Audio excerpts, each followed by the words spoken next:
IBP at oral cholecystography. Okay. Dalawa. Alam, ma'am, sumayo.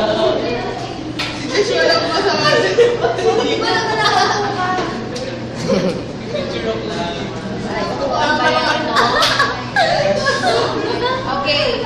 So this is a double examination. So this is IBP or intravenous pyelography and oral cholecystography. So this is your gallbladder. And of course, this is the portion of the kidney and the urinary bladder. Okay? Now, the position is PA. Okay? So, this is PA projection. Okay? PA projection yan na paano nyo malalaman PA projection? Yung position ng pelvis. Okay?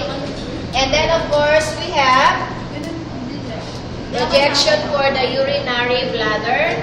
So this is an LPO projection for urinary bladder. Now, kumukuha tayo ng separate na urinary bladder to determine kung puno na yung inyong urinary bladder before post-voiding. Okay?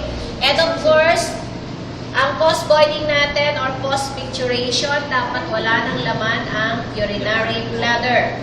Now, you will notice, dito sa dalawang ito, pareho siyang post-voiding film. Okay?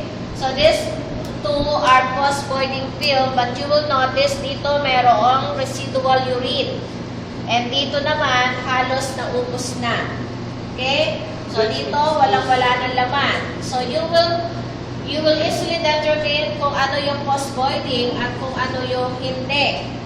Dahil ang titignan lang ninyo naman dito ay yung urinary bladder, kung may laman o wala. So definitely, since ito ay wala na, kasi pagka full ang bladder, ganito yung magiging itsura niyan. Punong-puno.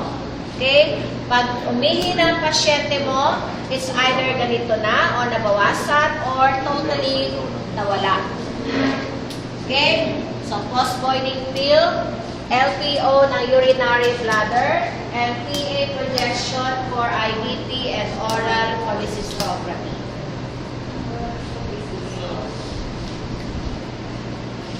Is na.